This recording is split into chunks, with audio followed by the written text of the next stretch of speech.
300টি আসনেই প্রার্থী ঘোষণা করেছেন। এখন পর্যন্ত বিএনপি কোনো আসনে প্রার্থী ঘোষণা করেন নাই। এর পেছনের কারণ কি বলে আপনি মনে করেন? দেখেন, বিএনপি একটা সর্ববৃহৎ দল বাংলাদেশের, এবং প্রত্যেকটা সিটেই বিএনপির 3 জন 4 জন 5 জন করে হেভিওয়েট ক্যান্ডিডেট আছে। তারা সবাই যোগ্য, মেধাবী, পরিশ্রমী, ত্যাগী। তারা বিগত 16 বছর সবাই অত্যাচারিত হয়েছে। আর জামাত ইসলামী বাংলাদেশ তাদের বিভিন্ন সিটে তারা ক্যান্ডিডেট ডিক্লেয়ার করেছে, বাট অনেকেই তাদেরকে চিনে না। তারা পরিচিত হওয়ার জন্য অনেক আগে থেকেই তাদেরকে ডিক্লেয়ার করেছে, এলাকার মানুষের সাথে মিশার জন্য, পরিচিত হওয়ার জন্য এবং তাদের কাছে যাওয়ার জন্য। এই কারণে তারা অনেক আগে ডিক্লেয়ার করেছে। কিন্তু বিএনপি যেহেতু অনেক বড় দল এবং বৃহত্তর আঙ্গিকে তারা সর্বসময় জনগণের সাথে থেকেছে এবং জনগণের দুঃখ দুর্দশার জন্য তারা বিগত সময় ব্যাপক কাজ করেছে। এই জন্য এখনো বিএনপি চায় সৎ, নির্ভীক, মেধাবী, পরিশ্রমী এমন কাউকে নেতৃত্ব দিতে যার প্রতি জনগণ আস্থা রাখতে পারবে। এই জন্য এখনো বিএনপি ক্যান্ডিডেট ডিক্লেয়ার করেনি। কিন্তু আমাদের বিএনপির ভারপ্রাপ্ত চেয়ারম্যান, আমার নেতা জনাব তারেক রহমান কিন্তু বিভিন্ন জায়গায় সে কথা বলেছে, কথা বলছে এবং সবাইকে দায়িত্ব দিয়েছে জনগণের পাশে থাকতে, জনগণকে পাশে রাখতে এবং জনগণকে নিয়ে কাজ করতে। কারণ বিএনপির মূল শক্তি কিন্তু জনগণ, তৃণমূল শক্তি। তৃণমূলের উপর কিন্তু বিএনপি এখনো দাঁড়িয়ে আছে।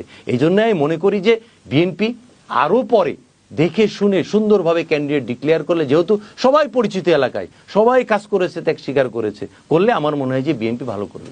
বর্তমানে বাংলাদেশ খুব অস্থির অবস্থা যাচ্ছে। স্বৈরাচার আওয়ামী সরকার পালানোর পরে আমরা যেটা কখনোই চিন্তা করি নাই। তো এই অস্থির অবস্থা থেকে আমরা কিভাবে সুস্থির হতে পারি? দেখেন, আমাদের ভারপ্রাপ্ত চেয়ারম্যান দীর্ঘদিন একটি রুমে, একটি টেবিলে, একটি চেয়ারে বসে এই স্বৈরাচার বিরোধী আন্দোলনের নেতৃত্ব দিয়েছেন এবং গণতন্ত্র পুনর্গঠনের আন্দোলনে সে নেতৃত্ব দিচ্ছেন।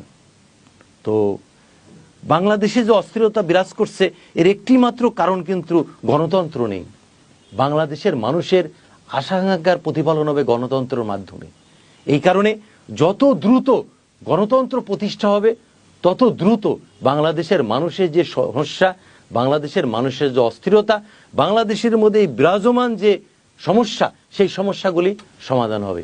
এই কারণে আমি মনে করি যত দ্রুত সম্ভব গণতন্ত্র প্রতিষ্ঠা হবে তত দ্রুতই মানুষের যে এখন যে পরিস্থিতি, সেই পরিস্থিতি সচল অবস্থা ধারণ করবে ইনশাআল্লাহ। পিআর পদ্ধতি সহ 5 দফা দাবিতে জামাত এখন পর্যন্ত আন্দোলন চালিয়ে যাচ্ছে। আপনি কি মনে করেন আগামী জাতীয় সংসদ নির্বাচনে যদি পিআর পদ্ধতিতে নির্বাচন না হয় জামাত নির্বাচনে যাবেন না? আমার ব্যক্তিগত অভিমত, বিশ্বাস, জামাত 100% নির্বাচনে যাবে। এর কোনো বিকল্প নাই না জামাতের নির্বাচনে যাওয়ার। সেকেন্ড হলো, দেখেন, পিআর পদ্ধতি হলে অনেক সমস্যা। প্রথম সমস্যা হলো পিআর পদ্ধতি হলে দুর্নীতি বাড়বে। কিভাবে বাড়বে? দল এমপি নমিনেশন দিবে, সিলেকশন করবে মানুষ। আমরা যে ভোট দিব, আমরা কিন্তু জনপ্রতিনিধি দেখে ভোট দিতে পারবো না, মার্কা দেখে ভোট দিব।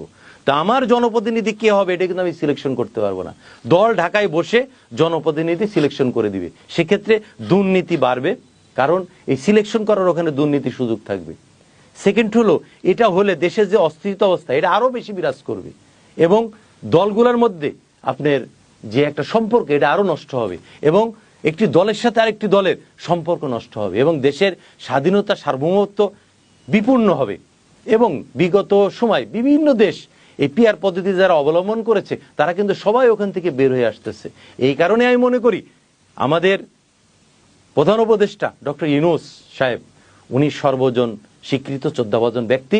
উনি যে নির্বাচনের গাইডলাইন দিয়েছে, রোডম্যাপ দিয়েছে, এই রোডম্যাপে ইনশাআল্লাহ বাংলাদেশে নির্বাচন হবে এবং জামাত ইসলামী বাংলাদেশ এই নির্বাচনে 100% অংশগ্রহণ করবে ইনশাআল্লাহ। শত ব্যস্ততার মাঝেও আপনি আমাদের স্টুডিওতে এসে সময় দিয়েছেন, বাংলাদেশ বিষয়ে অনেক গুরুত্বপূর্ণ তথ্য দিয়েছেন। এর জন্য আমাদের পক্ষ থেকে আপনাকে অনেক অনেক ধন্যবাদ। আপনাকেও ধন্যবাদ আমাকে আপনার স্টুডিওতে আমন্ত্রণ করার জন্য।